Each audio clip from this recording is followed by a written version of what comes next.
Hello friends, welcome back my YouTube channel. If you want to watch the super hit movie, The Night Comes for Us in full HD, then first of all, give this video a like. And if you are visiting our channel for the first time, then subscribe to this channel.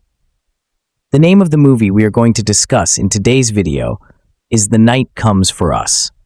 So we will give you information about how and where you will get to watch The Night Comes for Us film officially. Apart from this, we will give you a detailed look at the pre-production, post-production, budget, box office collection, and filming of this movie. A detailed review of the movie will also be given in this video, where we will explain the story of this movie in detail. We will also discuss the cast and casting performance of the movie. Apart from this, information about the music department and technical department will also be given. Because of this video is going to be very interesting and entertaining. So, you must watch this video till the end. And if you haven't liked this video yet, then like this video now and subscribe to this channel. So let's start the video. The Night Comes for Us is a 2018 Indonesian action thriller film written and directed by Timo Tjahjanto. It was originally conceived as a script and adapted into a graphic novel before finally being released as a film. In December 2014, Tjahjanto confirmed he was working with Indonesian artist hub Glitch Network to adapt his original script into comic form. The film stars Iko Uwais, Joe Taslim, Julie Estelle, Sunny Pang, Zach Lee, and Sharifa Danish. In the film, a former crime enforcer, Taslim, sets out to rescue a young girl from the crime syndicate, which later sends a rising gang prospect, Uwais, and legions of thugs to eliminate the enforcer and the young girl. The Night Comes for Us was premiered at Fantastic Fest on the 22nd of September 2018. 4 days later, it was announced that Netflix had acquired the distribution rights and the film was released worldwide on the 19th of October 2018 to positive reviews from critics with praise for its action sequences, direction, plot, and cast performances, but criticized its excessive violence. Plot. Ito is one of 6 elite enforcers for the Southeast Asian triad, known as the 6 Cs, Indonesian, Enam Laut. After massacring a village due to few villagers having stolen triad drugs, Ito discovers a young survivor named Reina. Ito feels remorseful and kills all the triad soldiers present. Ito later returns to his childhood home of Jakarta and hides Reina in his ex-girlfriend Shinta's apartment. Shinta treats his wounds and calls in Fatih, a former friend and member of Ito's old gang. Fatih relocates them to his own apartment and brings in his cousin Wisnu and another member of the old gang named White Boy Bobby, a drug addict who has lost his leg. He also arranges for Ito and Reina to get new passports and escape the country. The last member of Ito's old gang, whom Ito was closest to, Aryan, has moved to Macau, where he is running a club for the triad. Aryan brutally slaughters random crooks when they beat up one of his waitresses and take her hostage at the club. A member of the 6 Cs named Qian Wu calls him in to help kill Ito and take his place as a new member of the 6 Cs enforcers. Enticed at the idea, Aryan accepts the offer. Ito goes to meet an old acquaintance named Johan. After Ito left Jakarta to join the 6 Cs, Johan took off with the gang's money and began running his own drug business out of his butcher shop. Ito tracks him down to retrieve the money Johan stole from his old gang. However, Johan is also revealed to be connected with the triad, and a resulting fight ensues in the meat locker of Johan's butcher shop. Ito brutally kills Johan's men, but not before Johan makes a phone call that brings in corrupt cops, who shoot down Johan and take Ito away. Bobby discovers Johan's thugs infiltrating Fatih's building, where he gets Shinta to safety before killing some thugs on an elevator and returning to help Wisnu and Fatih fight. They are initially successful despite being outnumbered and heavily injured until 2 6C members, Elena and Alma, arrive. Elena kills the last of Johan's men, and Bobby sacrifices his life in order to help Fatih and Reina escape by distracting Elena, who kills Bobby with her kukri. Alma kills Wisnu with a razor-sharp string, but Aryan intervenes before she can kill Reina and a heavily injured Fatih, knocking her unconscious. Fatih deduces that Aryan told Johan and the triad where he lived due to Aryan being one of the only members to know where Fatih was located. He refuses further help from Aryan and fires a warning shot at him, but is unable to bring himself to kill him.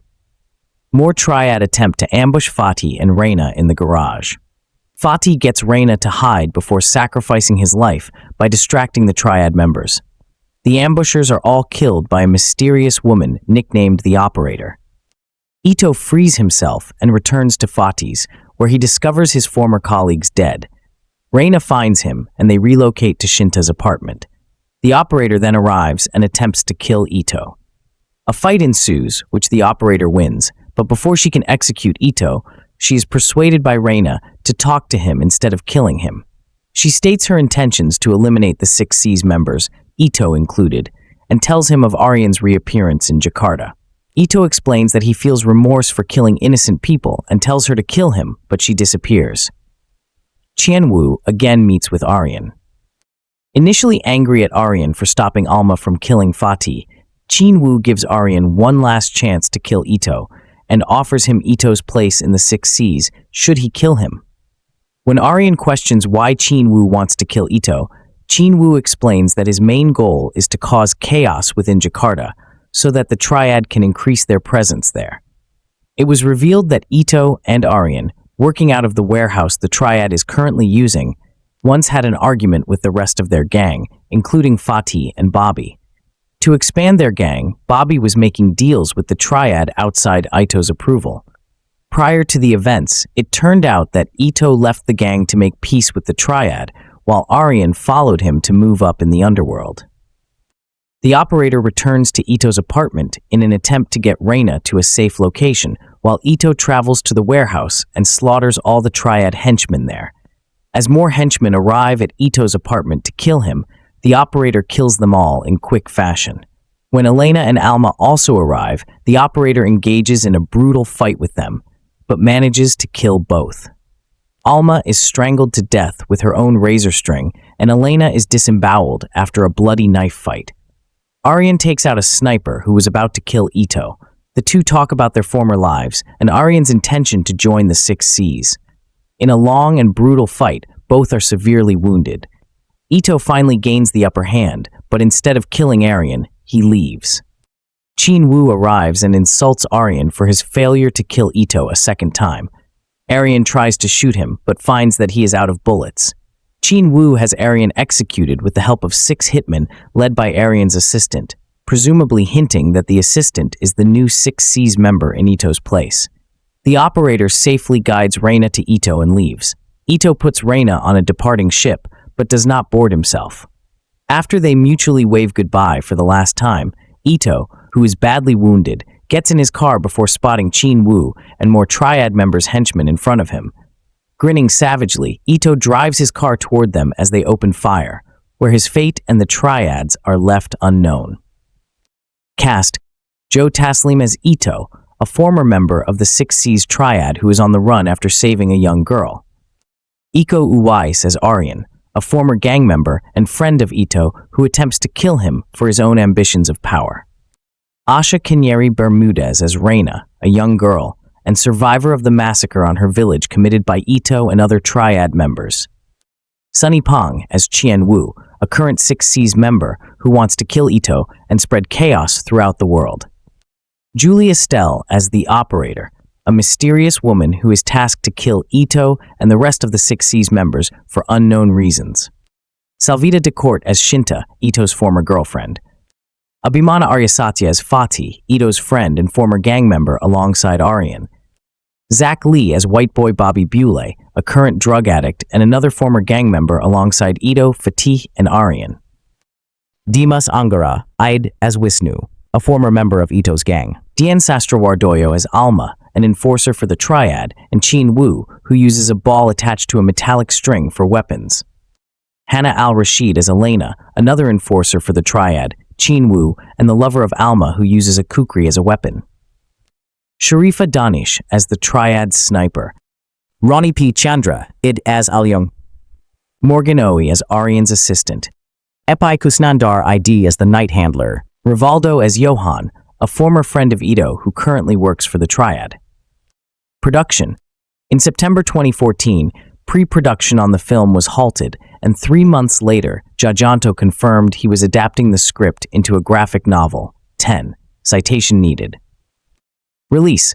Radius TWC has acquired North American distribution rights in 2014 prior to the beginning of production, but due to allegations against the label's owner, Harvey Weinstein, and its parent company, the Weinstein Company, about to liquidate its entire assets to Lantern Entertainment, they sold the entire rights to Netflix. The trailer was released on the 10th of October 2018. The film was released on the 19th of October 2018. Critical response. On Rotten Tomatoes, as of October 2021, the film has an approval rating of 91% based on 33 reviews, with an average of 7.6 per 10. The website's consensus reads, "A bloody thrill ride designed to test the limits of more squeamish viewers, The Night Comes for Us wields a stylishly violent, action-packed punch." Metacritic, which uses a weighted average, assigned a score of 69 out of 100 based on reviews from 6 critics, indicating generally favorable reviews. In a positive review, Barry Hertz of the Globe and Mail wrote, "Unless you are on the programming committee for the most literally bloody-minded of film festivals, you have never experienced as ludicrously violent and gore-soaked a film as The Night Comes for Us." Richard Kuipers of Variety wrote, "This cartoonish cavalcade of carnage potently reunites the Raid stars Joe Taslim and Iko Uwais as former friends on a corpse-strewn collision course." Dan Jackson of Thrillist was more critical of the film. He wrote, "Instead of feeling like the action organically emerges from the situational demands of the narrative, it often feels like the story was reverse-engineered to center around the often stunning physical feats." In October 2018, American comic book artist Robert Liefeld, who co-created the popular Marvel superhero character Deadpool, praised Tjahjanto's work on the film via his Twitter account. In an enthusiastic reaction, Liefeld suggested that Tjahjanto should be given all the money for Deadpool 3, referring to the upcoming installment of the Deadpool film series. He went on to acknowledge the influence of Indonesian cinema on the action genre, while also suggesting Tjahjanto to direct a standalone cable film, referring to another Marvel superhero character that was portrayed by Josh Brolin in the 2018 film Deadpool 2. Sequel. Tjahjanto has publicly confirmed that he has developed a story for a sequel, likely to focus on Julia Stell's character, the Operator. In 2022, leading up to the release of his second Netflix collaboration, The Big Four, Tjahjanto said that a sequel is still not official, but that he is hopeful. The Night Comes for Us, the new film from director Timo Tjahjanto, packs a serious punch, especially when it comes to its ending. The Indonesian gangster story contains some of the gnarliest action scenes of the year. Not much of a surprise, considering the Raid star, Iko Uwais, serves as choreographer and a central cast member. But like all great action movies, the sequences are made dramatic and meaningful by the narrative, and The Night Comes for Us also tells a bittersweet, beautiful tale of betrayal and redemption in the dog-eat-dog world of the triad. First made into a graphic novel before Tjahjanto was able to make it a motion picture, The Night Comes for Us follows high-level mob hitman Iko after he goes rogue to save a young girl for a village he was sent to destroy. Betrayal is not something the people Ito works for tolerate, and he and his small crew back home are forced to battle for their lives against the most vicious of the Southeast Asian triad and their armies, leading to a climactic hand-to-hand confrontation that give any UFC pay-per-view a run for its money in drama. The final act is split across 2 locations, Ito's apartment and the warehouse. Ito takes a call from Aryan, an old friend of his, to meet him at a warehouse they used to work from. Aryan has been hired to kill Ito, being promised a spot on the Six Seas, an elite group of triad mercenaries, if he succeeds. Meanwhile, the Operator, a mysterious female assassin who wishes to collect the reward for Ito's death, decides to help Ito by protecting Reina, the young girl he saved, at his building while he's at the warehouse. Soon after Ito arrives at the warehouse, he begins making his way through all the young men that are there in a blistering fight sequence that involves all manner of damage to the human body. Aryan waits in another part of the warehouse for a face-to-face, stopping a sniper from picking off Ito so they have settled their grudge once and for all. Related, here are the best TV shows and movies coming to Netflix in October 2018. The operator's methods are different to Ito's, but the results are similar. Using a mixture of guns, explosives, and martial arts, she very effectively fends off all who step forward. Then, two Lotus members, another set of operatives working for Qian Wu of the Six Seas, Alma and Elena, enter. In a twist, together they are no match for the operator, who kills both by their own means. One is choked to death by her yo-yo-like choking wire, and the other is severely cut up and has her throat slit.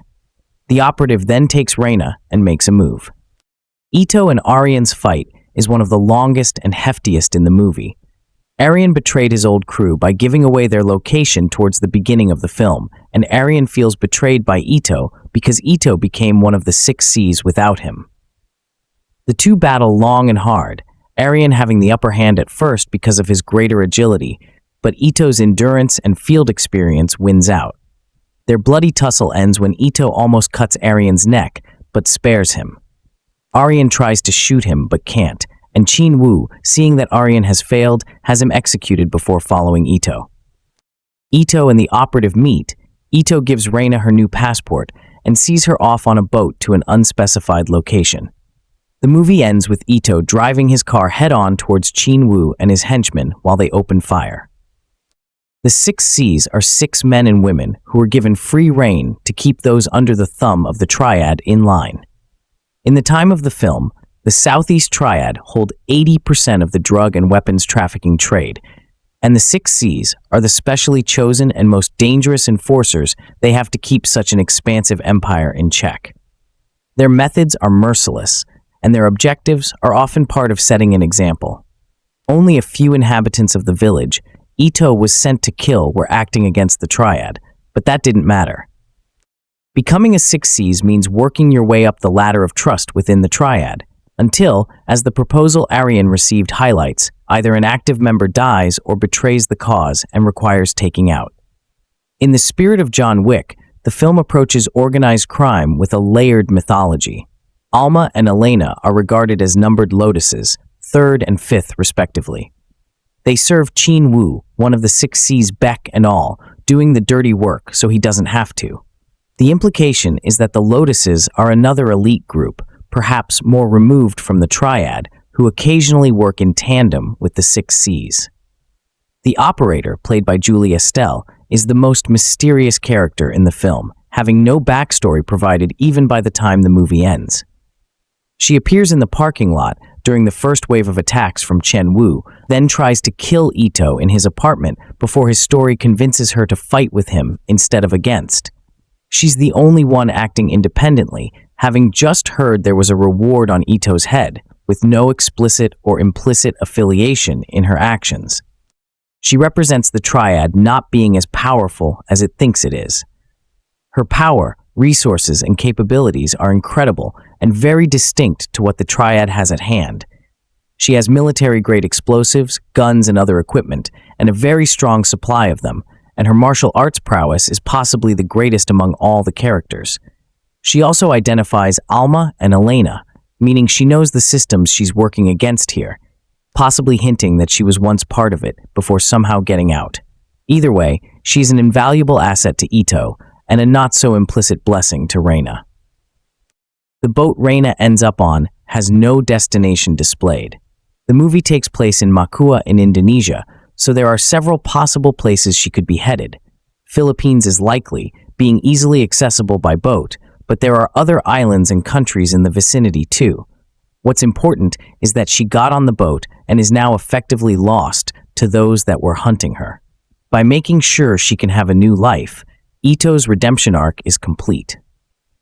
This whole thing was put in motion because Ito couldn't shoulder the kind of ruthlessness the Triad and the Six Seas require. No regrets, second thoughts, or second chances. By saving her, he figured he would be doing some good that would put him on a path of righteousness after a life on the wrong side of the street. He knew he wasn't going to get out alive, and even though it hurt, his crew knew the risks of the life they were leading too.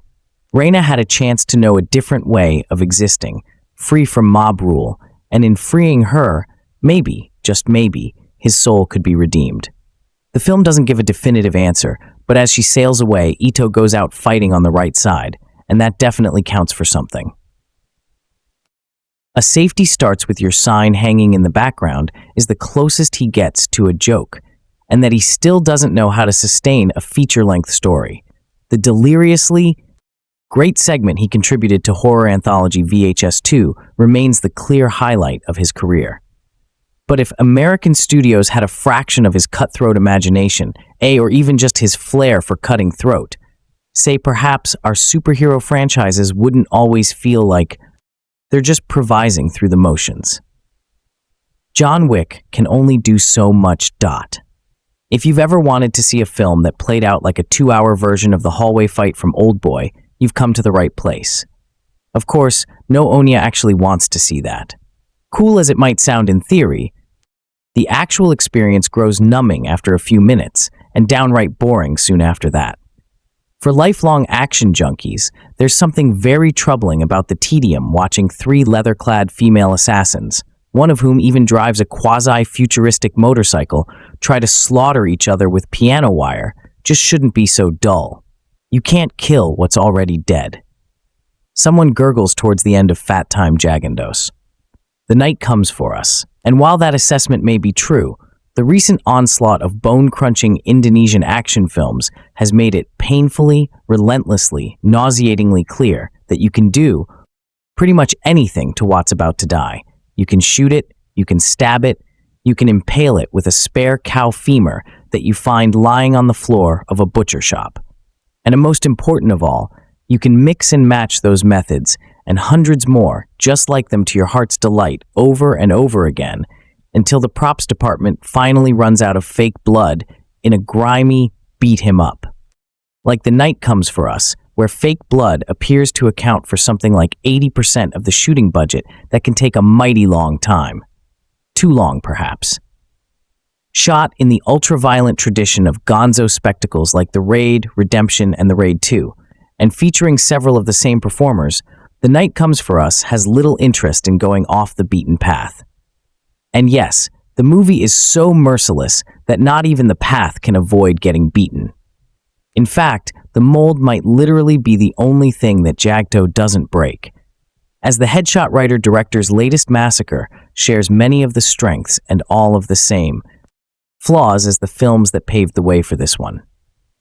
Much like its predecessors, The Night Comes for Us is a martial arts extravaganza that's begged to the full-body and prop-friendly Indonesian fighting style of penaxilat, which allows for super gory combat scenes that unfold like a cross between Jackie Chan and John Rambo. And much like its predecessors, The Night Comes for Us is an alternately giddy and exhausting, or delay. A film that somehow manages to squeeze in way more plot than it needs, but not enough to make you care about who's kicking who, let alone why. The story is overloaded with useless information from the very start, as the wordy opening title cards immediately suggest that Jago couldn't be bothered to find a more elegant way of conveying exposition. Here's the gist. The Southeast Asian trial controls the entire smuggling trade in the region, and they've deputized a half-dozen anonymous badasses to do whatever they can to keep the peace. These secret assassins, known as the 6 C's, can kill whomever they want, whenever they want, without fear of reprisal. Surely a flawless system that eliminates all potential for problems, right? Not so much. It turns out, in fact, everything goes to hell when a guy named Dito, brooding the raid brawler Joe Taslim, is as compelled to surrender his immunity when he can't bring himself to murder a little girl as part of a cover-up. She's just too cute. Suddenly, Ito realizes that slaughtering hundreds upon hundreds of innocent people is not very nice, and he wants to stop doing it. Redemption, it turns out, would be a fitting subtitle for any of these films. Alas, redemption isn't going to come easy, especially once Ito's boss, Tsunani Pang, enlists our hero's childhood best friend to bring him down. Bad news for Ito. His childhood best friend Aaron is played by the unstoppable poster boy of Pen Caxilat himself. Akoya, always a force of nature during the fight scenes, but strangely miscast as a villain whose nefarious character really just boils down to a bad haircut. You know that it's only a matter of time before these two guys are going to stand in an abandoned warehouse, surrounded by the bodies of dead henchmen, and beat the living out of each other. But Tjahjanto takes the scenic route to get there, and the trail is very much under destruction. Each new scene confronts Sito with another horde of grunts and sub-bosses, every one of whom drips with untapped personality. Watching him kick, punch, chop, atol these people to death is plenty of fun, at least before your eyes begin to glaze over. Every single thing on screen is used as a weapon. The butcher shop sequence alluded to above is a perfect example. Just when it seems like the room has been exhausted of its potential for violence, someone gets murdered with those plastic PVC drapes that separate the slaughterhouse in the back from the store in the front. Why not? At its best, the grisly slapstick in the night comes for us offers more ingenuity in a single murder than Hollywood can scarge up in an entire movie. It's frustrating that Tjahjanto is so reluctant to let his carnage be funny. A safety starts with your side hanging in the background is the closest he gets to a joke, and that he still doesn't know how to sustain a feature-length story.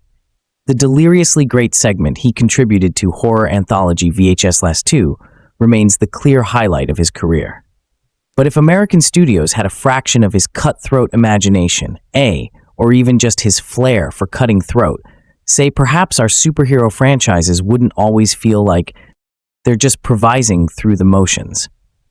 John Wick can only do so much. If you've ever wanted to see a film that played out like a 2-hour version of the hallway fight from Oldboy, you've come to the right place. Of course, no Onya actually wants to see that. Cool as it might sound in theory, the actual experience grows numbing after a few minutes and downright boring soon after that. For lifelong action junkies, there's something very troubling about the tedium watching 3 leather-clad female assassins, one of whom even drives a quasi-futuristic motorcycle, try to slaughter each other with piano wire, just shouldn't be so dull. To his credit, Tjahjanto does attempt to devise a solution as he introduces a series of incoherent flashbacks during the film's second hour, but these scenes add little to the drama. Maybe the backstory would have pulled more weight at the beginning of the story at the point they're cut into the mix. It's like putting a band-aid on a bullet hole. Here's hoping that someone of Tjahjanto's visceral talent eventually finds a way to stop the bleeding. When considering writer-director time Tjahjanto's new film, it will be difficult to omit 2 words at the raid. Similarities between the two certainly have their veracity, with overlapping stars and head-cracking choreography at the forefront of these comparisons. Akin to the Raid 2A, in particular, Tjahjanto blends emotion and scale with close-quarter savagery to craft an experience both exhilarating and exhausting. Gate of the Night Comes for USA manages to carve its own brutal path, leaving in its wake a pile of bodies and a measure of emotional heft that stand as its own achievement. Taslim is a member of an elite triad force known as the 6 C's. When tasked with massacring a small village for respect, Ito has a change of heart in this form of a young girl. Surrounded by the fresh corpses of her parents, she represents a glimpse of a new life. When Ito cannot resist pursuing with the pair now on the run, the triad call upon Ito's old friend Aryan Iko to eliminate and replace him. But first, blood must be shed. And what comes next is a 2 or symphony of utter brutality. If Tjahjanto's previous film ahead should about salvation through love, Dana the Night Comes for USA is about redemption, whatever they cost. For it to achieve his deliverance, he has to do what any protagonist in the genre must: crack skulls. Here it is a ton of skulls, and Tjahjanto presents a tableau of carnage so visceral you may just get high on murder. Indeed, the action on display in The Night Comes for USA feels like the fever pitch of on-screen slaughter. Each moment played like a pressure cooker with the dial snapped off. It's pure celluloid cruelty, with fundamentally good people encountering innate sadism. Yet Tjahjanto knows how to load different action beats with varying levels of intensity, visually and orally, so as not to perpetually exhaust the viewer. There is a constant focus on spatial coherency and a rhythmic and flow, punctuated with gore gags as sequences build and release tension. Tjahjanto calibrates each of these beats to execute the desired effect, whether it be to establish menace, develop story, or convey emotion. And for every moment of bloodless, there is a recognition of the immense toll this violence takes. This toll is internalized by Joe Taslim, his face quaking with dismay and anger, regret, and determination until they all erupt outwardly. Taslim's facial acting is phenomenal, recalling silent error stars as he conveys emotions on a colossal scale. These displays extend to his entire body, as the acts of violence and motion are at their core in all action cinema at the most raw physicalization of these feelings. With a crazed, bloody smile, Taslim devours the screen in his unrelenting quest for redemption.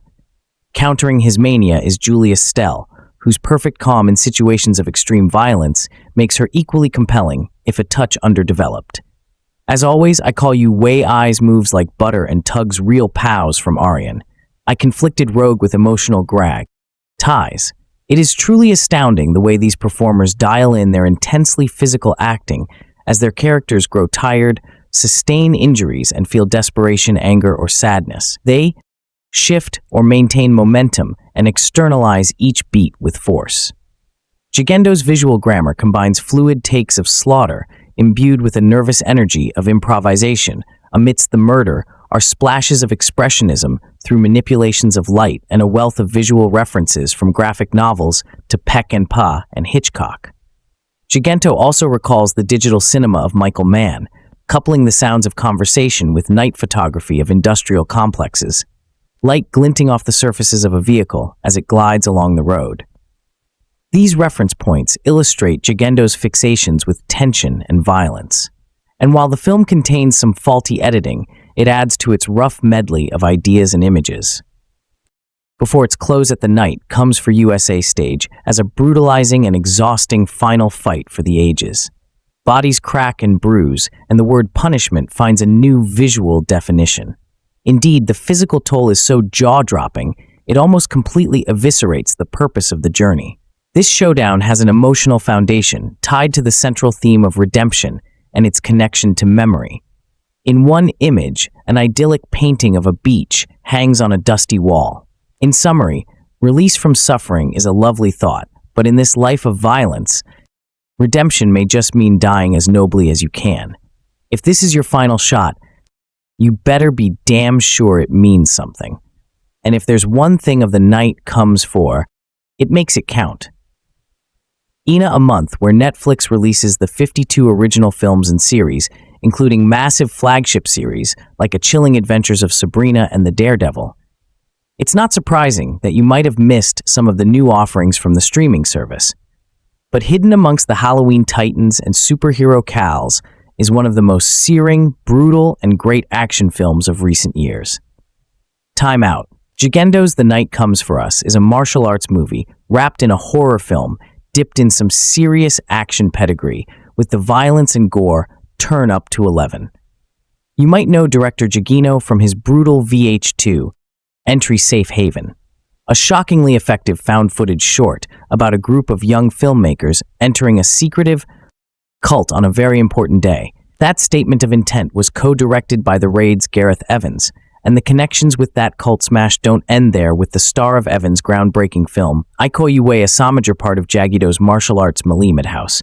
He's not the only Raid Alam though, as Taslim leads The Night Comes for Us, getting to truly showcase his skills as to a gangland enforcer stuck between his past violent life serving the tribe and trying to do what it believes is right, after saving a young girl from an untimely death.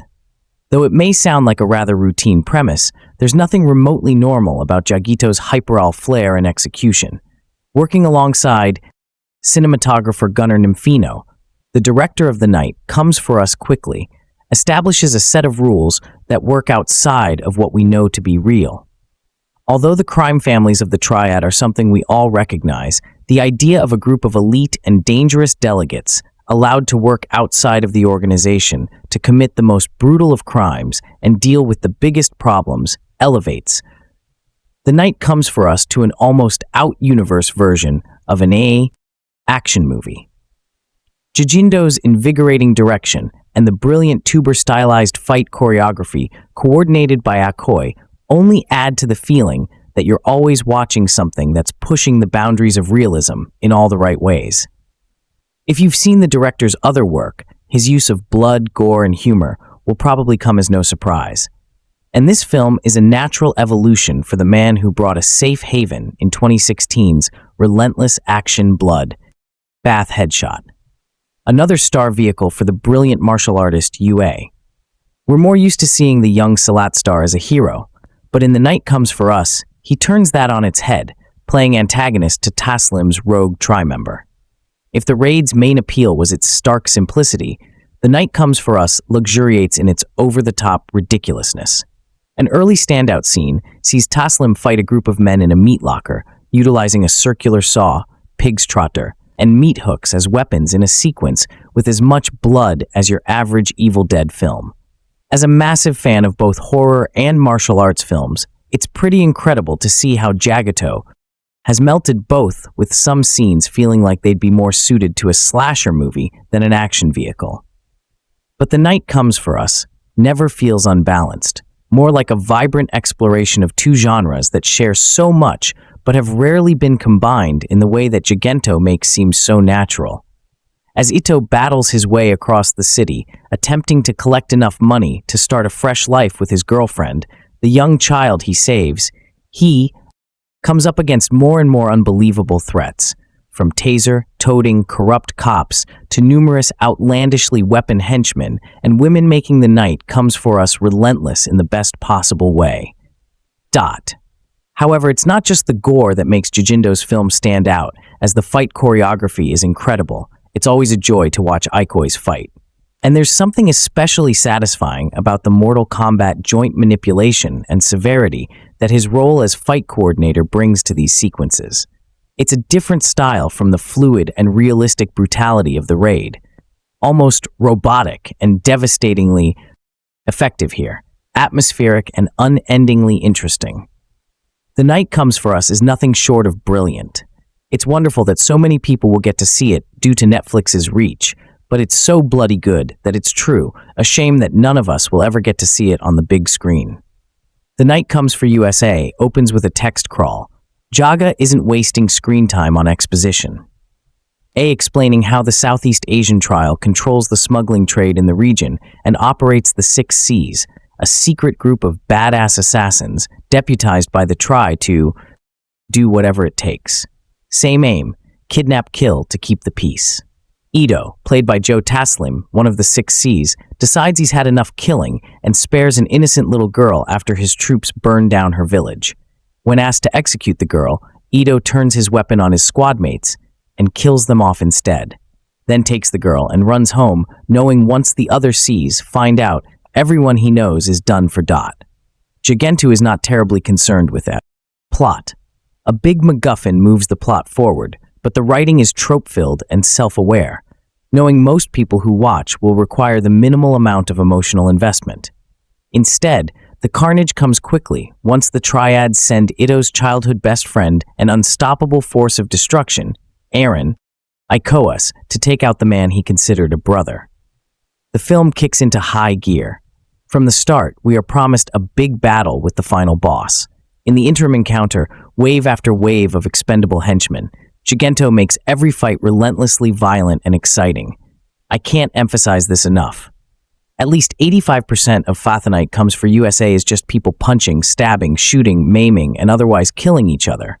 Tjahjanto, cinematographer Gunnar Nino, action coordinator Iko Uwais, and visual effects artist Greg Dora delivers some of the most jaw-dropping action scenes since John Wick. Chapter 2. Bodies aren't supposed to do that, is the message of most of the set pieces, as so many broken bones burst through the skin, chest get chopped, limbs get snapped, heads get smashed, sharp weapons slash through all kinds of body parts, and thousands of that. Bullets go in and out of bodies in such astonishing, violent, and creative ways that the mind drifts to hours spent in biology class. Violence of this level could get repetitive or boring, but Tjahjanto constantly one-ups his last move, defies the limits of what this type of movie is supposed to do, to the point where one can barely spare a second to blink. The plot is meager, yet the performances are absorbing. We feel the excruciating pain and rush of 15-minute-long fight scenes. Taslim keeps the adrenaline pumping to sell us on what's at stake, the life of a sweet, innocent girl. The pain of having to fight your former comrades and the complete disregard for the laws of nature. Ito should have died 8 times over the course of all. Fathanite comes for us as he endures the most brutal beatings captured on camera, but he picks himself back up each time. Io, while not a great villain, does a ridiculously satisfying performance that looks like he's having the time of his life. And after the Holy Amile 22A thing, it's a welcome sight to see him in his environment. The real standouts of the film are 3 badass female fighters, each with unique weapons and fighting styles who easily put the rough guys in their place with the film's finest set piece. The Night Comes for USA is not without fault. A bunch of overly complex details make the rules of the film's world a bit confusing, and you certainly won't be able to remember a single character name or plot point when the credits finally roll.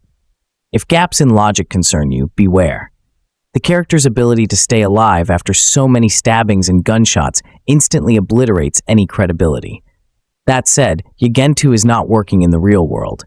The Night Comes for USA is an almost 2-hour parade of button-mashing fight game mayhem. It also manages to be very educational. Did you know any inanimate object, a caution signs pool, table pockets and balls, plastic drapes, meat locker hooks, a cow femur, can be a weapon in the right hands? I'll admit I am not a huge fan of Asian cinema. Of course, there are exceptions, but we've all got our own groove. And if I'm going to read subtitles, I tend to go for French, Italian, or Scandinavian. I'm also not big on martial arts. Again, there are exceptions. Who doesn't love Via Kung Fu Hustle? I do. Who wouldn't be impressed by other? I was, but generally speaking, this genre is not my favorite. Having said that, writer-director Timo Tjahjanto, The Night Comes for USA is an impressive note for the film, to say the least. Iko Taslim is a cold-killing machine member of an elite triad force known as the 6C with him. He brings oceans of blood to those who dare to defy. But something clicks in his mind and heart when he's ordered to take part in the massacre of an entire village. He murders his own hit squad and takes the sole survivor, a little girl, Asha Kani Bermude, as home with him in some hope of reaching redemption. Needless to say, this is a no-no in the eyes of his superiors, and he's forced to go on the run with the child, slashing and hacking his way through a swarm of relentless and vicious villains. The Night Comes for USA is perfect in pitch and presentation.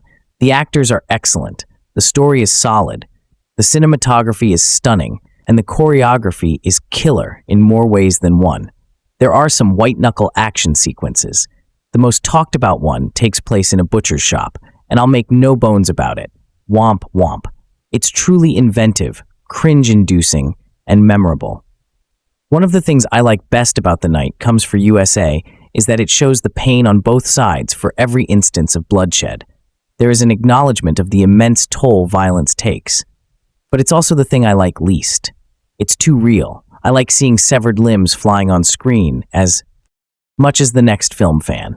But I prefer them in the vein of Monty Python's Black Knight and the Holy Grail, or unleashed in one shocking climatic moment of horror, like Travis Bickle's Ruthless, Revenge and Taxi Driver. But when the gorier into torture porn territory, I zone out.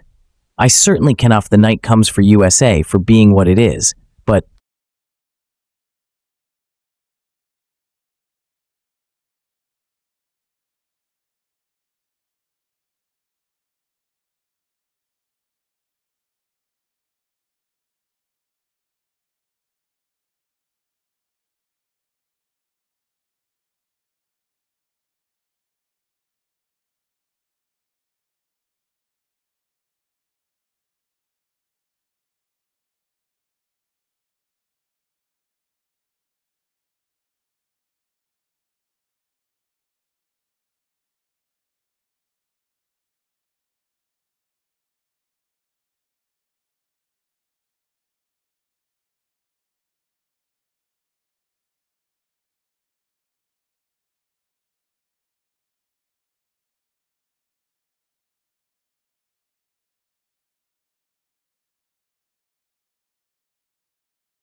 retains Tjahjanto's love for bodily abuse, but raises the action bar by delivering an experience that equals the deliriously entertaining and exquisitely choreographed fight scenes of father films.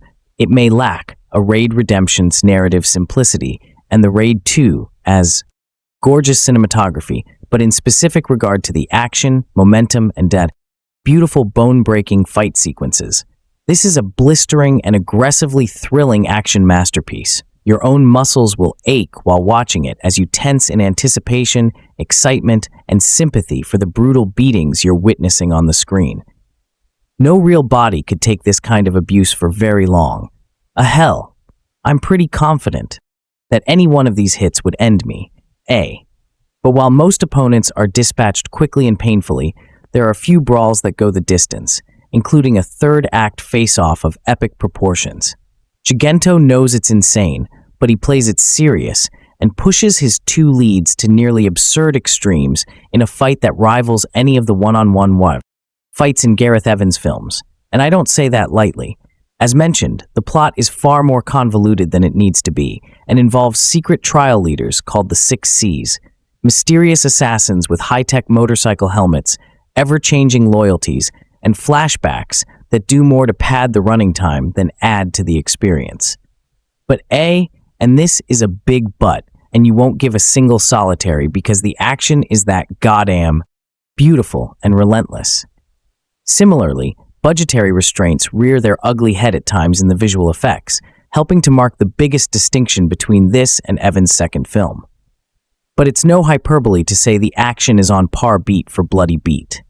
Taslim takes the anti-hero lead here and shows he's more than capable of heading up his own feature. His fighting skills are effective and visceral, and while his performance is good, his greatest contribution on that front is a series of facial expressions channeling rage and madness in equally terrifying measure. The other headliner here is the amazing Amako, and after the dishonor done to his skills with the Resent Mile 22A, it's ridiculously satisfying seeing him once again given the freedom to unleash hell on his enemies.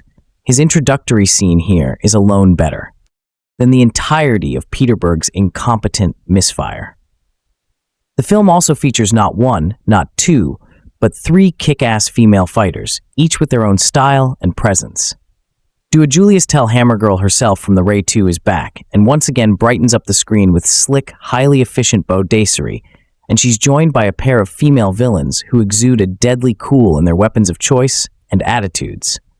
They go up against Estelle's character in one of the film's finest set pieces that, like a few others, will most likely leave viewers cheering. You could easily talk about how the night comes for USA teases the various threads currently holding the film industry together. There's the Netflix angle. For starters, originally announced in 2014 as a project for the Weinstein Company's Radius DWC label, At the Night Comes for USA now arrives 4 years later as part of the aforementioned streaming giant's bid to conquer all manner of content. Then there's the film's globalist DNA, with producers ranging from Jakarta to Los Angeles to Toronto, the latter represented by Ziz Films' Todd Brown and stars who are as popular in Asia as they are in certain corners of North America. Or there's the rise of genre films argument, which posits that these kind of bloody, down and dirty, once barely respectable action movies are enjoying a resurgence thanks to traditional studios, abandoning such content in favor of squeaky clean franchises. Those are all fine topics, but after being exposed till the night comes for us, the first and last thing we should be talking about is just how bonkers this film is. As in, unless you're on the programming committee for the most literally bloody-minded of film festivals, you have never experienced as ludicrously violent and gore-soaked the film of the night comes for us. This is all, by the way, a strong recommendation. By exploiting the raw physical power of the Indonesian martial art, call it a salata, and then emptying buckets and buckets of fake blood upon your cast for kicks. Filmmaker Tjahjanto has birthed the monster of a movie as brutal as it is hypnotic. For anyone who's seen Gareth Evans' 2011 cult sensation of The Bully and its grandiose sequel, The Red 2, The Night Comes for USA, may not be a near-fatal shock. It does, after all, borrow much of that mini-franchise's cast, including Joe Taslim, Julius Tell, and Iko Uwais, who also choreographs the severe fights here in Jakarta underworld. Setting. Plus, Tjahjanto has his own history working adjacent to Evans, with both their short films appearing in the horror anthology of EH2 and Tjahjanto's previous film co-directed with Timo starring UA. But for those who have never had the good fortune of stumbling upon those titles, A Night Comes for USA will alternatively delight or sicken or both. Whatever the reaction, it will be visceral. Although the film's opening minutes seem standard enough, including a needlessly complicated title card explaining the hierarchical layers of the Southeast Asian triad, doesn't take long for the story of wearing criminals to go completely off the rails. The basics and the star's basic suffering, in comparison to the Godfather-ese ambition of Fabiran Dalara Thistranforcer Taslim is on track to becoming one of the region's most respected killers, until he has a sudden change of heart and rescues a young village girl from his fellow hitman, immediately marked the traitor. Ido prepares to hightail it out of the country with his new ward, while fellow on the eyes gangster Aryan is tasked with hunting his old friend. There are other lesser subplots that Tjahjanto tries to contort into something resembling a story, but it is all an excuse for a series of elaborately staged fight scenes that test the limits of on-screen ferocity. Bones are broken in bold new ways, limbs are sawed off with glee, machetes are wielded with impunity, and guns, when sparingly used, devastate the human body. It's grim, gruesome stuff, but executed a ham with such precise fury that even if action cinema isn't your thing, you can't help but be astounded by the level of technical skill on display. Watching the carnage unfold, it's impossible to tell exactly how Tjahjanto pulled it off without in reality murdering several hundred stuntmen and women. And for those who do revel in such mayhem, guilty ... so very guilty, then Tjahjanto and Uwais have delivered the holy grail of gonzo action cinema. There's not a breather between set pieces and an eye-popping number of sly references to the genre's forebearers. At one moment, a slash and dash nod to Takashi Miike the killer at another. A very small call.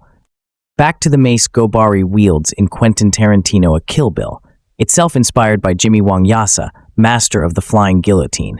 Once the final battle between Taslim and UA arrives, the grisly extravagance is a weirdly ideal mix of exhaustion and exhilaration.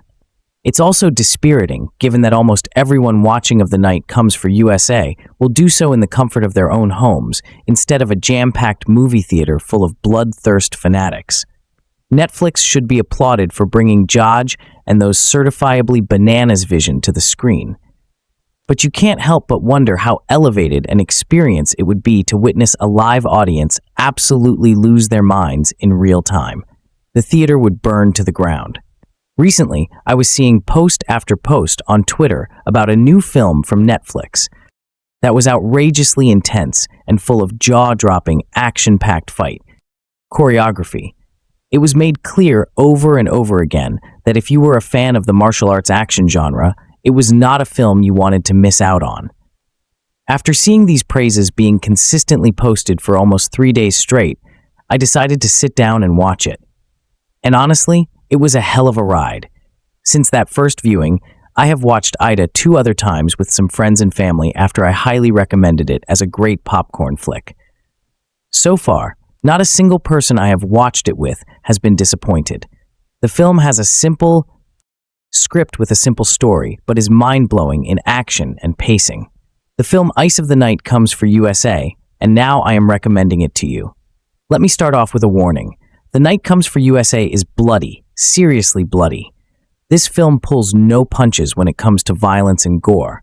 I have been told it is very similar to Gareth Deed. I have never seen it. So instead, if I were making comparisons, I would say take Jackie Chan and Meals on Wheels. A Kim Gi-woon's action thrill. I saw The Devil in the Samurai Classic. A show. Gun Sasina and throw them all in a blender. The pulpy, bloody result you would get Eyes of the Night comes for us. Based on a screenplay turned into a graphic novel, the film revolves around a group of 4 old friends, one of which, Joe Taslim Azito, is promoted to a high-level figure in a criminal organization known as the Southeast Asian Triad.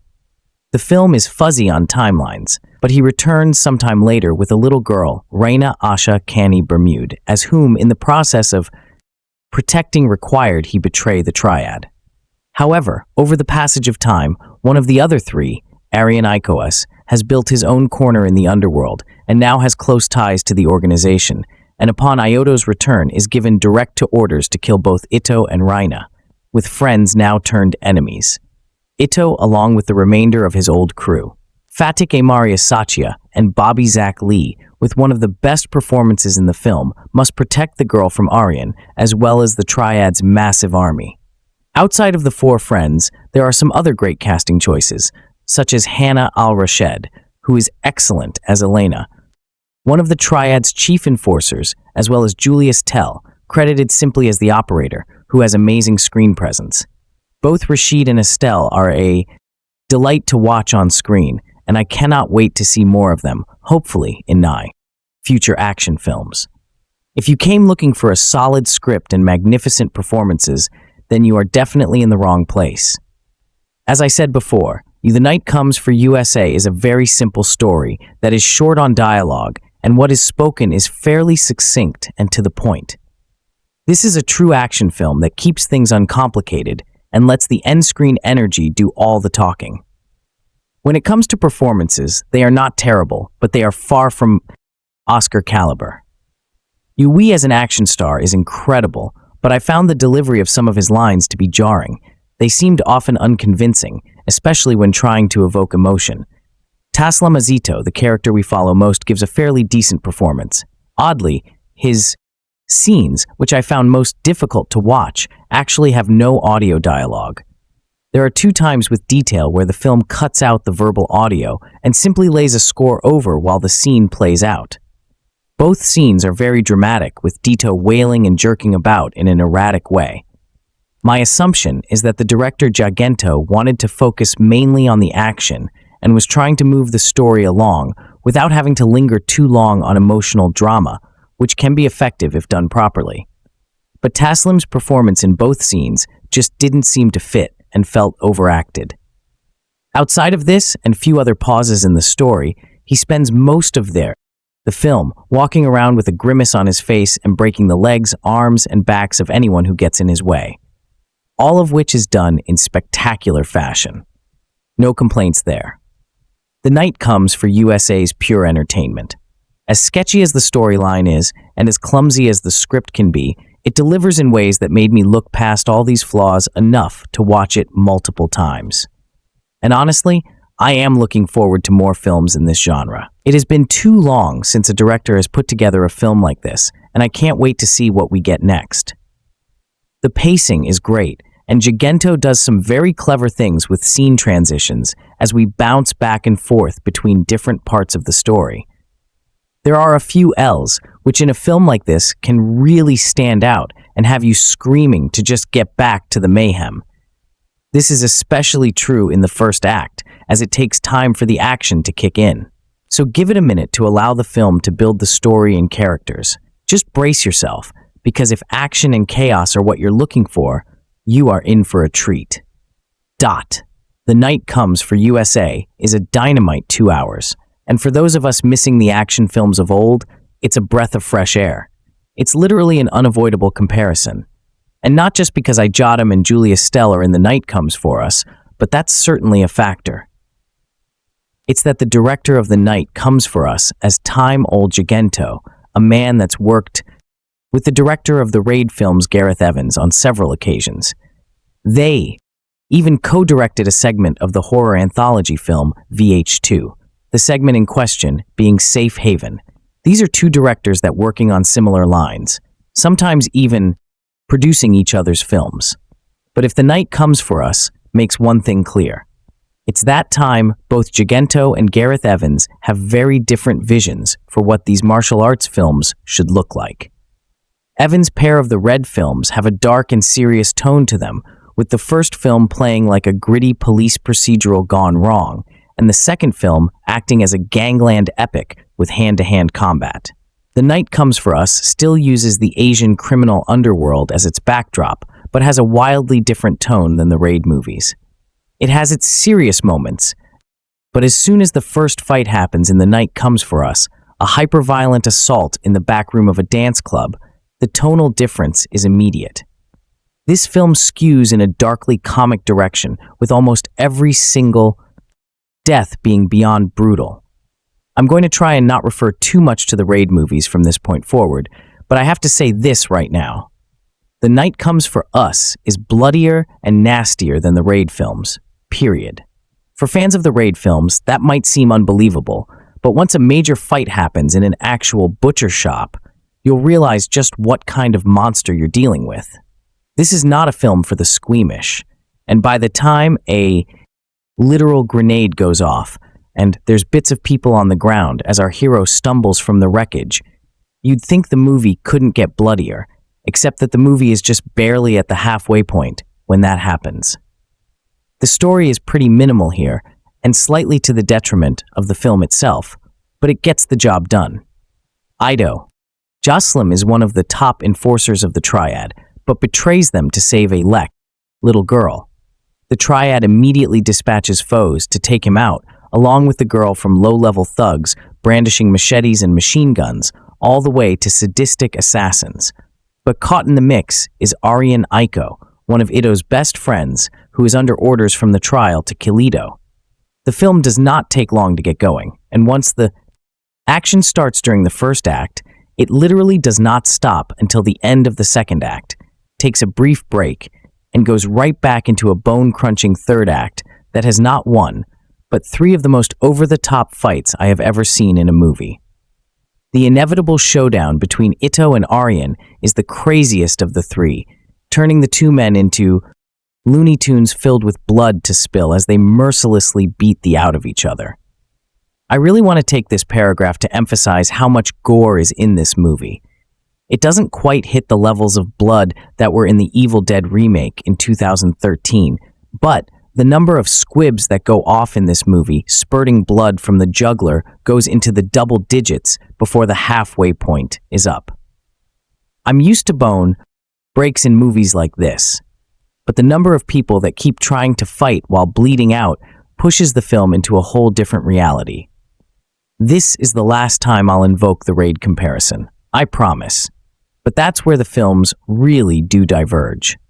I prefer the grittiness of the Raid films and the more serious attempt at character building that was achieved there.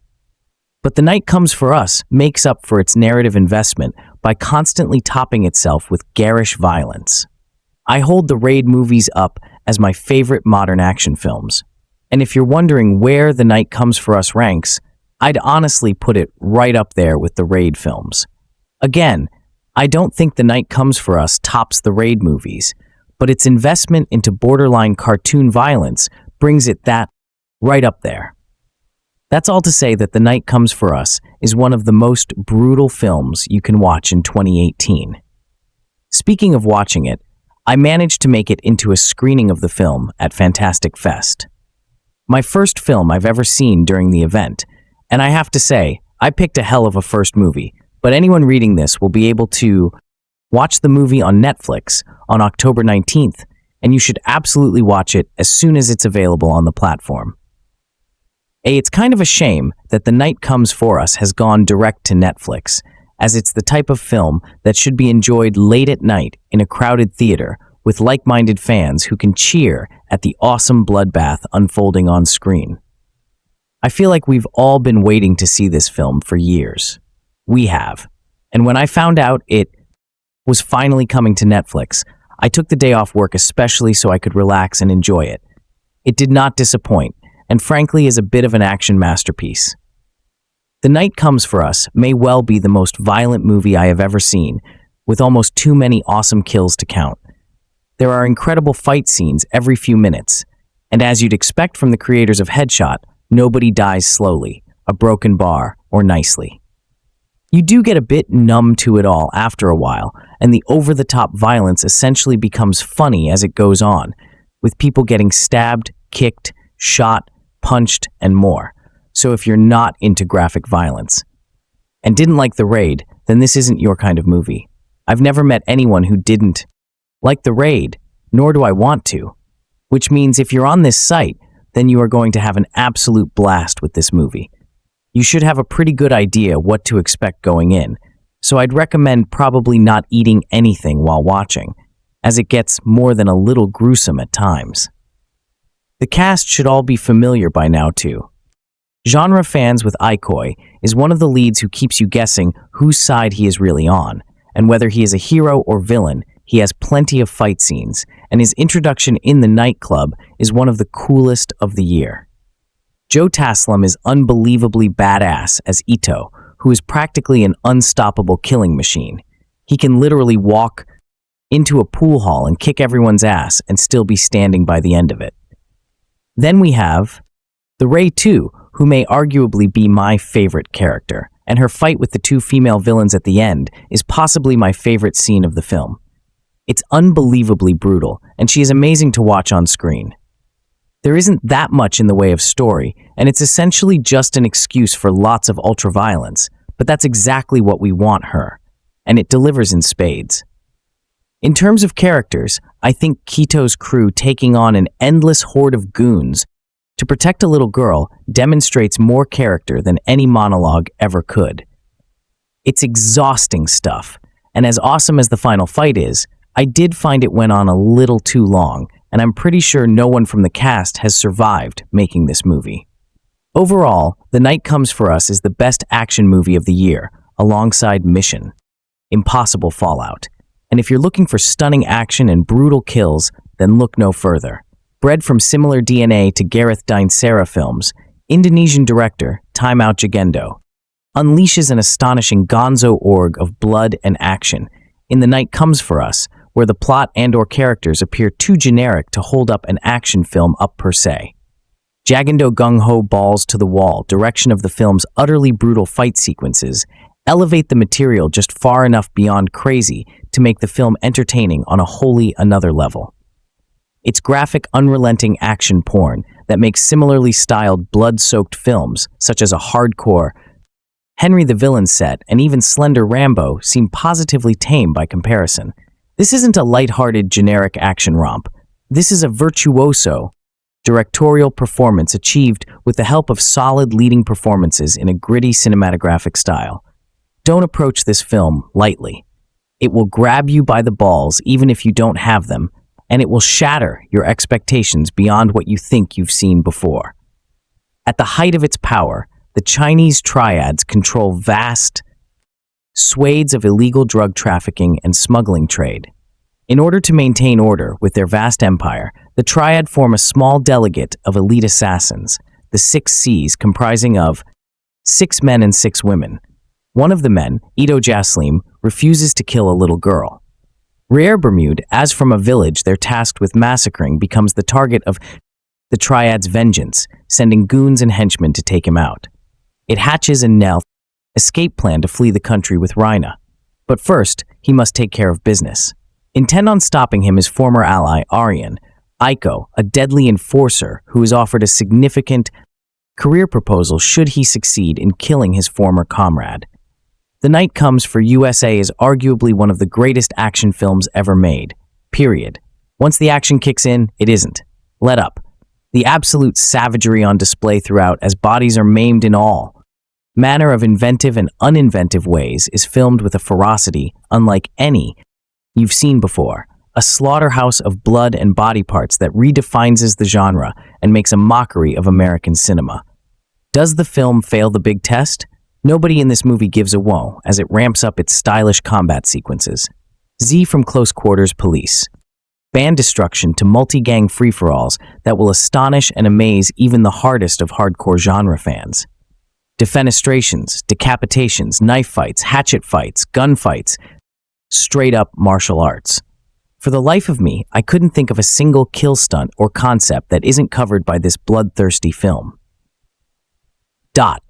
The story behind the film into exactly are fresh, using the tropes of Asian gangster films from Mian's past as a structural foundation for this ninja warrior affair. The Brotherhood of Assassins, betrayal, revenge, honor, and creepy swarms of henchmen ready to attack all provide a knowing ballast to the thinly described plot with stock characters. Ito is your typical homespun assassin, trying to right the wrongs of his past life, while his friends, White Boy Bobby, Zach Fatic Amartastia and Wisnu Danagora attempt to help him, and plenty of double crosses and plot deviations to keep things interesting. The film stems from Tjahjanto's idea for a script he turned into a graphic novel before eventually writing the screenplay here. And there's a very alone wolf cub in reverse vibe to the movie I couldn't shake. This isn't a criticism so much as an observation, for the film does blend multiple unoriginal ideas together between its gory killing sprees. The film's dialogue hones in on that ever-present archetypal arc of redemption, with characters hopelessly outnumbered, forced to reconsider hope, an alternative, bringing an innocent girl through the maspa of her immediate world's omnipresent carnage as a form of rebirth, if you will. Where the characters and story tread some predictable pathways, the contortive action sequences are simply insane in both breadth, detail, and animalism, bordering on being a splatter film.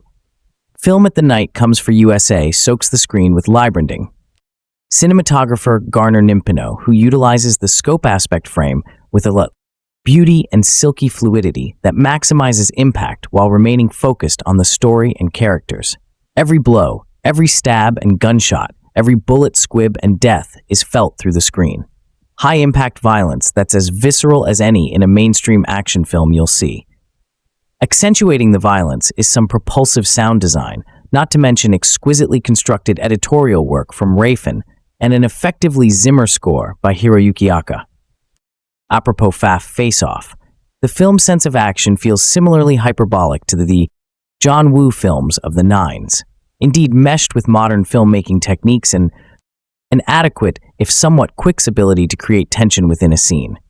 I say this because the film's breathless pace doesn't really allow a time via for the heroes to generate any heroism, nor the villains to develop much beyond a quick head-tilt music stink cliché, even though Tjahjanto would do as attempt to do something memorable. No, the most valuable assets here are the camera people and the stunt crew who work overtime to deliver a film that transcends language or modernity and exists on its own plane. Brushing aside all comers as it renders the viewer catatonic with overloaded gore, it's as if the people who made this figured-deer movies weren't bloody enough and decided to, if you can believe it, up the ante considerably. The sheer weight of numbers thrown into harm's way by a gun, knife, car, or various other nondescript items laying about. Ice is staggering, and the prosthetic work and copious blood is sensational. As I said, The Night Comes for USA is arguably the greatest action film I've ever seen. Certainly, it's the most cathartic for enthusiasm. It's almost like somebody finally figured out a way to put a first-person shooter up on the screen for real, and this is the result. Gladly, I can thoroughly recommend this movie to fans of the action genre. And while casual fans may avoid it because it's mainly in Indonesian, there are some scenes in English. For those heens who hate subtitles, and I would expect a full English dub will arrive somewhere someday. If you love blood, gore, and utterly insane filmmaking balls, this, my friends, is the movie you need to see. The Night Comes for USA is the new film from Timo Tjahjanto and was one of my most looked forward to films of the year. Tjahjanto is half of the directing team behind the nearly perfect Killers and the solo creator of the flawed but viscerally headshot The Night Comes. For USA proves we have an immensely talented and stylistic director that should be considered the must-follow. The plot is paper-thin here. We follow Taslim, an assassin who decides he can't do it anymore and rescues a child he was meant to kill. This sets off a brutal chain of events where his former employers must make an example of him. Aryan Ikoku is a star of the Headshot A, and both leads are also Enna, the raid a childhood friend and possibly brother. I wasn't sure. Ito is tasked with proving his loyalty by killing his friends. Ito is outgunned, and as he rushes to flee the city, those still loyal to him are swarmed by tri-gangsters. The violence in this film is relentless, over the top, and awesome. Anyone who has seen any of the above-mentioned film knows that the action in these films is similar to a ballet more than a normal action film. The choreography is simply fantastic, and the plot jumps from explosive set-piece to set-piece. Ito is aided by a mysterious woman, Julius Philly, who is also Ina Hedshita and The Ray too, and her motivations aren't entirely clear. She is an assassin of assassins and steals the show in an epic three-person fight toward the final act of the film. However, there isn't a dot action scene in the whole film. It was nice to see Taslim take a leading role, and the difference in fighting styles between our three leads makes for hypnotic viewing. While Estal and Kawis have a sort of dancing grace to the combat, Taslim is a bulldog who simply crushes those in his way. One scene in particular with the pool ball will stick with you. The film simply looks great. The directing, action, lighting, and speed of movement makes the film feel more like a roller coaster than anything else. I enjoyed this one more than a headshot, where I thought the plot dragged a bit here. The plot is so known that we don't have to spend a lot of time on it. Sure, it is a straight-up genre piece, but it knows what people want from the genre and delivers in blood-soaked mayhem. Of course, the film is not perfect. Those who aren't fans of the genre probably won't be convinced here, and the film does suffer from a bit of a bloated runtime. At a point, the fights become a little monotonous, though rarely. Cutting even 10 minutes would have helped make the experience a little leaner. Oddly, the length isn't so much an issue while watching, but will probably prevent reviewing. I felt the same way about other Ray, Too Able to Kill. It doesn't suffer from this. It also has a bit deeper of a plot. Don't get me wrong, the film is awesome, and we get to see incredibly talented people beat the holy hell out of each other. I found a lot of the gore seemed to be played for laughs, and at first I wasn't sure about this. In the end, it works to support the completely chaotic and over-the-top feel of the world here. Our heroes are basically superheroes and shrug off wounds that would kill most. Everything is a weapon, and once the violence starts, there is a level of sheer madness that reminded me of a zombie than an action film. Coupled with the gore, this movie is almost a horror film as much as it is gonzo martial arts. Netflix picked this one up, and I am glad with the success of Mad Max. Fury Road. There is a clear market for well-made and intense action. Indonesia has proven that it knows how to make some of the best action films around, and I hope this one finally gives these folks the international recognition they deserve. The Night Comes for USA is probably the best action film of 2018 and might be in my top 10 of films to see this year. Highly recommended. With every one of Timo's films, we can see a maturing of his filmmaking style, shifting from drab, low-budget horror to a more action-infused horror, to finally the straight-up balls-to-the-wall, gut-punch action blood fist that Ice of the Night comes for us. Not only does the film deliver in the near non-stop kick-ass action department, Timo's camera work and editing show a marked improvement over his last film, A Headshot, no doubt drawing even more inspiration from his sometimes collaborator, Gareth Evans, who still holds the record for best martial arts action series, A Did. It's impossible to fully articulate how insane The Night Comes for USA is, but try to imagine one father of films with roughly 10 times as much blood and gore. Dot is a glorious symphony of violence, expertly choreographed and executed to an elegant perfection of adrenaline-infused carnage. The Night Comes for USA is a hardcore show still executed to perfection, but with a louder, grittier tone. The fights are sloppy, dirty, and shocking. It's less an elegant dance and more bloody mosh pit. My jaw was on the floor for most of the runtime, except in the moments I was screaming, "Oh shit!" which came often. Those who know other films will notice some familiar faces. Taslim stars as a tri-enforcer who betrays his brethren by sparing the life of a young girl and instead killing all his men and attempting to flee the country. Now basically, every triad is gunning for his head, along with anyone who may help him along the way.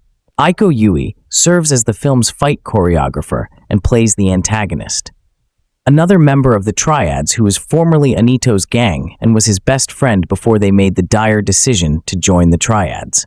The film also features several other alumni Roma, the Raid A, including Julia Stell, who viewers may remember as Hammer Girl, Roma the Raid 2, playing an incredibly badass assassin sent to dispatch all the trial leaders, including Ito knows exactly what fans are here for, and he delivers it in spades. offering up a film with approximately 90% action, never disappointing with the variety and severity of the fights that take place. He employs a bevy of camera tricks, constantly making sure to highlight the carnage in the most stylish way possible, while piling on the violence to near cartoonish levels. There is so much blood and viscera flying about that this picture could easily cross over into horror movie territory. Gunfights, knife fights, car fights, slabs of meat fights, say The Night Comes for USA has it all. And while the hand-to-hand combat is a bit slower and less technically astounding than the raids, there is still so much to be gobsmacked with here. One could easily mistake this for the third entry in the series. Sure, the narrative is bare bones and a bit lackluster, but this isn't the sort of film that one would want to be bogged down by with a needless plot, and thankfully, it's not. It gives just enough character development and backstory to provide us with the cursory knowledge of the characters and the situation, and then lets the blood geysers flow. I was a bit let down by Timo's filmography prior to his film, but he consistently just missed the mark in such a way that each one of his movies which he's been producing on the regular for the last decade has been more competently crafted than the last. With The Night Comes for USA, he hit a home run. Not only is this the best Netflix original to date, though I would recommend seeing it in a theater if possible, this is one of the most exciting times that I have had at the movies this year. For action fans, I can't recommend this one highly enough. It's a no-holds-barred bloodbath that hits the ground running and barely lets you catch your breath before throwing you into the next sequence of out-of-control violence and insanity. I loved it. The leg-breaking action films are used to be one of the ultimate shockers in a fight scene. There's a grisly rush in seeing a person's leg bend and break the other way. The same goes for necks, arms, and backs. It's not quite as shocking as it used to be, but it still leaves that slight queasy feeling deep in your gut, no matter how many times you see it. With that said, Netflix's new Indonesian action movie of the night Comes for USA draws pretty close to desensitizing action fans to the wet crack and bloody result of snapping bone. Elite triad Assassinto Taslim has a sudden change of heart and saves Ria, a young girl he was meant to massacre along with her village. The whole triad subsequently descend on Ito and Ria in an attempt to kill both of them, which proves quite difficult. Ida was a member of the 6 Cs. 6 elite assassins that keep order within the Golden Triangle lay an area between Thailand, Cambodia, and Laos, used for smuggling with it a trade of the triad boss in Jakarta. Indonesia offers Ito's position to Aryan Iko Uwais, who happens to be Ito's former best friend. From there, the blood flows. Indonesia is one of the homes to martial art pancakes, an especially brutal martial art unique to some Southeast Asian countries. As opposed to Kung Fu and Tai Chi, which are practiced mostly for discipline, editation, and self-defense, Pangkulat seems designed for one reason only: to kill. At least that's the way the art has been portrayed in the series. The Netflix film should. And now Aina, The Night Comes for USA and its practitioners. See mostly content for it to remain that way. If it keeps giving us movies like the above, I say, go ahead. Director Tjahjanto, who also directed A Headshot, seems to be the bearer of the legacy created by Adito Films. He also seems to know exactly what to do with it. Dot at The Night Comes for USA ups the ante considerably from Adora and The Headshot. There are so many gruesome kills that I'd need a whole other article to list them. The film manages to stay out of the realm of hyperviolence. However, probably because Tjahjanto grounds the film in reality. The camera luxuriates in the damage done to the human body by fists, feet, bullets, knives, explosives, and even a mop bucket. Every character dies with at least 3 broken bones, 6 bullet wounds, or a dozen stab wounds. Sometimes all 3 are dished out on one person. The plot of Fifth and Night Comes for USA is pretty bare bones, with Raina basically a doll that various characters move from place to place. Still, the idea of having such a young child so close to so much violence is a nauseating idea if thought about for too long. Luckily, the film doesn't and throws itself into its style over substance approach. Gunnar Nimpo's camera work is smooth and fluid, moving with the actors as opposed to trying to command the action itself. Some decent GoPro footage adds a couple of fun quirks to the film's fight scenes. Unite Comes for USA should be judged on the weight of its fight scenes. Taslim and Uwais put some decent physical and emotional muscle on the skeletal script, but it's their final fight scene that's one for the ages. After fighting his way through a warehouse using knives, snooker balls, a shotgun, and some petrolito finally comes face to face with Aryan. Reuniting two of the stars from Adora is one thing, but making them fight each other is another. Bones are dislocated and relocated, a Stanley knife is shoved through a face, and thumbtacks have never looked so painful. Still, it's in the velocity and weight of the actors themselves that sells the film as a whole. Dot of the Night Comes for USA is violent, but it's also a performance of one of the most impressive martial arts by one of the best martial artists since Bruce Lee first snapped the neck and twirled a hina. Nuke martial arts movies have never looked better or hit with more ferocity. I'm sure most people think a great action movie is whatever Keanu Reeves or Liam Neeson is going to put out next. No offense to a John Wick or Nels Coxman, but the greatest action movies of the past 5+ years have come from an unexpected place, Indonesia. At Other Raid, Redemption has started it all, bringing us the hero fights up a high-rise building run by criminals premised to great effect, followed by Other Ray 2, which somehow improved on the original Entertain that will be loved and thrown up to an equal measure. The Night Comes for Us introduces us to the 6 Cs, enforcers of the criminal enterprise patrolling Southeast Asia. Iko Taslim, one of their enforcers, opens the movie mowing down an entire village because they stole drugs from the triad, the Enterprise. However, Ido's heart can't bear to kill little Raina Asha Kani Bermude, as whose parents were just taken from her. To save her, Ito murders his fellow triad members, excommunicating him from his 6 Cs position. Pissed off, the triad sends Aryan Iko to deal with Dito, and if successful, take Ito's place in the 6 Cs. The Night Comes for Us succeeds in a similar way to John Wick. It's clear the triad has its own rules for engagement and created a warped society of which it is the governing body. Since gun ownership is severely limited, only the bosses, police, get the BA. Firearms, everyone else has to fight their way into a management position. This is what makes Ito and Aryan successful. They work their way up from nothing into these powerhouses for a crazy powerful organization. In order to survive, you either go it alone and live in the shadows, or you find a clan and fight other clans. Ito goes back to his old buddies Fatik Wizu and White Boy Bobby. Throw in a little haunted past for the clan and a connection to Aryan, and you have yourself a perfectly simple but strong setup for your action film. The movie gives us just enough of that world to make us interested, but keep the world mysterious, introducing a woman called the Operator, Julius Tell, who wants to get rid of the 6 Cs, and is clearly going to play a bigger role should this movie get sequels. And sequels The Night Comes for Us should get on the action sequences alone, which are as good as any action sequences I've ever seen put to film. Like the raids, we get first-class action choreography with a few standout performers who get specialized weapons, umang-shaped knife, wire saw, among others. Unlike the raid movies, these weapons unleash rivers of blood when they do damage. The Night Comes for Us totally earns its R rating with the sheer bloodletting going on.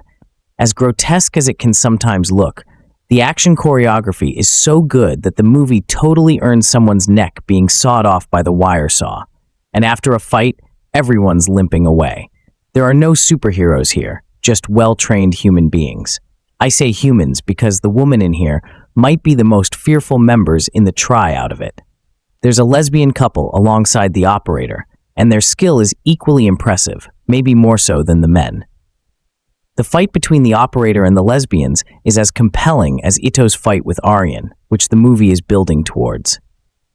We also get varied fight locations, whether they be claustrophobic, inside a police van, around a pool table, inside a parking garage, etc. That variety of location and participants keeps the fights from growing stale over the heftier 2-hour running time. The fights are so good that I started out really tired watching The Night Comes for Us and was so jacked up by the end, I needed an hour to come back down again. Whatever is going on in Indonesia's film industry, Keep them coming. The Night Comes for Us makes you 3/3 in my book, with hopefully several years more of reshaping the action genre to come. If you keep this level up, I will personally berate J.J. Abrams for how poorly he used all of Lena The Force Awakens. There's a certain bias against genre films when it comes to film festivals and general critical acclaim, and rightly so. While a film like John Wick might have a RT rating in the 80 to 90%, a film like Carol 74% in RT, while simultaneously being screened at the UN certain regard section of the Cannes Film Festival, would always be more popular with critics, film aficionados, and people who understand cinema. While this can work as a segue way into the intricacies of sites like Rotten Tomatoes and Metacritic, those are things that have already been discussed to death. And frankly, those are not things that I wanted to focus on to begin with. Action. We all love them. We all love watching them. Even someone like me, someone that can be termed a pretentious snob for my taste in films and film directors, and generally likes to indulge in the occasional action flick from time to time. Even the most avid bodybuilders engage in something called a cheat day, where they eat everything they have ever wanted to their heart's content. So why should I be any different? Sometimes I find gems within this genre as well. A good example of this would be John Wick, which not only provides a level of intrigue and world-building that had not been seen in Hollywood for a while in the first film, but also provides a genuine sense of catharsis and sheds light on the consequences of said catharsis in the later films. But at the end of the day, John Wick is still a big-budget genre film. For all the things it does right, it can't help but stick to the outline that is often provided within the genre it operates. And while the characterization is genuinely brilliant in these films, it doesn't go beyond the techniques that are generally used for this genre. Setting up the protagonist's life in the opening moments of the movie with the tone that is necessary to make him scary, powerful, and relatable. Bolstering that characterization from time to time as necessary to the plot, and ending it all with a bang where the deed is done and the protagonist walks off into the sunset. Sort of even the action is used within the constraints of the genre. It doesn't say anything meaningful about the nature of the action or meditate on the morality of such an act. Something a film like Old Boy accomplishes spectacularly. All it does is set up a protagonist that we can relate to, set up a motivation as to why the bad guys should be killed in the most visceral manner possible, and then proceeds to do just that with such surgical accuracy that the catharsis audiences get from this exchange can only be compared with a gift from the gods, and by extension other audience feel this power surging through them as well. So it wouldn't be a stretch to call John Wick a power fantasy. And frankly, there isn't anything wrong with it. Even though the action genre as a whole has a lot of issues with characterization and storytelling, John Wick at least operates in a whole different class. And since it has been gradually hinting at going down more of a mature route than its contemporaries, and delivering more than just action movie catharsis and violent set pieces, I really couldn't find anything to complain. This is why I was skeptical to watch How the Night Comes on Netflix. The director of the film, a timeout Tjahjanto, worked with Gareth Evans in the past, and his solo offerings seem to be in line with the extreme martial arts films that have been turning out of Indonesia for the last decade or so. Contemporaries to John Wick that only focused on action that I mentioned in my previous paragraph. Still, I went ahead with it. This was the beginning of the pandemic, and watching something depressing right then was out of the question. If you are in a mood where you can stomach something like that, I highly recommend A Happy Old Year on Netflix. And from the opening scene, I was pretty much right with my preconceived notions. The characterization was thin. The plot was somewhat generic in that a tri-enforcer has a change of heart and tries to save a girl. In fact, the movie even acknowledges this in a cheeky way when one of the gangsters say, "Now this sounds like a gangster movie." Don't you think so? This was an amusing little quip, a kind of fourth wall break between the movie and I, where we both acknowledged it for what it is. What I didn't know that it was only going to get better from there. Dot. Generally, when I watch a film, I simultaneously try to gauge the artistic merit of the film while watching the movie itself. After all, I do have a Letterboxd account, and what is a sin file without a shitload pile of ratings? When the action came 15-20 minutes into the film, excluding this introduction of the character Aryan that is set in Macau, I had already decided to give the film a 3 out of 10. The action's good and the direction is top-notch. But aside from that, I don't see anything that elevates this out of the myriad of similar genre flicks that come out of Indonesia in droves. I thought to myself, but the film kept surprising me. In the course of my viewing of the film, the score of the film raised to 5, then it rose to 7. By the end of the film had a final rating of 9/10 from me. And that is a rating that I will take to the grave.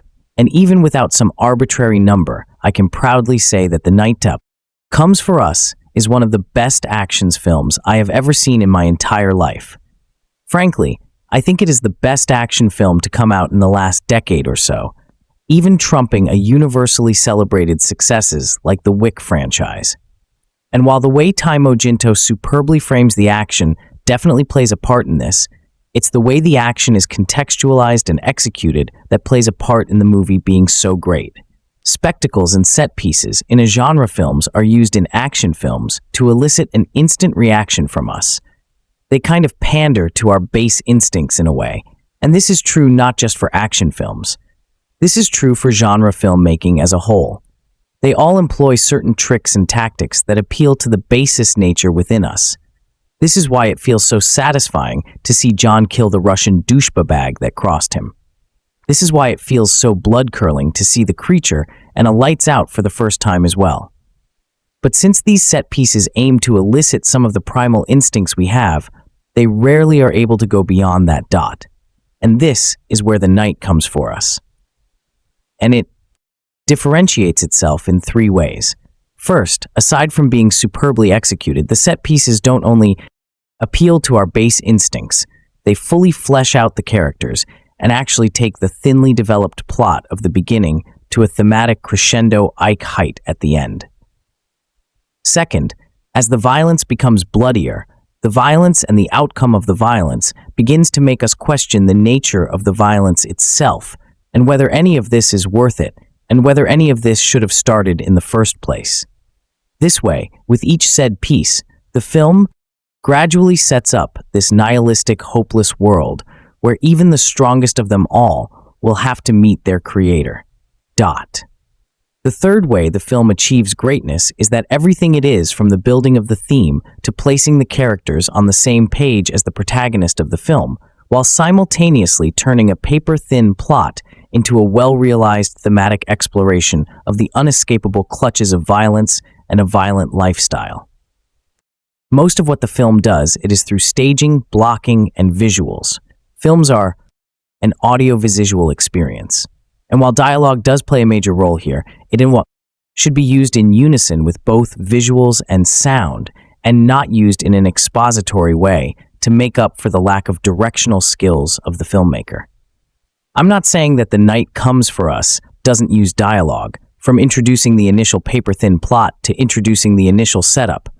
Dialogue is used in the film, but it is used in unison with the rest of the elements, and the themes are set up and executed solely through the elements mentioned above. First, the revelation of characters. The movie starts out with a text-based introduction to this group of mythical enforcers called the A6Cs, and we are introduced to our protagonist, Ito. He is seen gunning down a village full of people for crossing their gang, when he suddenly stops and begins to shoot his comrades instead, all in the name of saving a little girl he has no connection with, a little girl he shouldn't care for. When the motive is revealed, he says that he is tired of this meaningless violence, tired of this lifestyle where they are as good as dead. In the little girl, he saw the struggle for breathing, a reach for life itself. And that's why he saved, and that's why he wants to go away with her. Keep in mind that all of this is established within the first few minutes of the film, followed by an introduction of key cast that would be helping Ito on his mission. And since this is set up in such a cookie-cutter way, both the plot and characters are razor thin at this point. But as soon as the first fight scene starts, it slowly but gradually starts to peel back the layers. And with each subsequent fight scene, the layers are peeled back a bit more until we arrive to the magnificent ending. Doito was a legend, a kind of boogeyman for the Indonesian underworld, so he should have no problem dispatching a couple of expandable characters. In action films, this is the fight scene that shows the main character in complete control and shows him to be a force to be reckoned with. While the fight scene in this film follows this formula as well, it adds its own little garnishes as well. For example, Ito is shown to be a force to be reckoned with, but he is not a god. Throughout the sequence, he is stabbed, beaten, and bloodied, and the sequence actually ends with his capture. From the first action scene, the theme is setting up. No matter how alluring the violence looks, it is actually a very dangerous thing. And no matter how powerful one is, no one can escape what's coming. As the fights gets bloodier and more visceral, these theme gets more set inside out head. A good example of this would be the apartment complex fight. After Ito's capture, goons are sent to his friend Fat's place to kill off the girl. The main two people in this scene is Fatahi, someone who is initially set up to be good-natured man with a strong sense of justice, and Bobby, a batshit crazy guy who was responsible for it becoming a 6th season in the first place, and who has been looking for redemption ever since. The fight starts off well enough, but as the fight progresses and our characters lose liters upon liters of blood, the original theme of violence gets more fleshed out, and people who once started out as thinly written characters come into their own.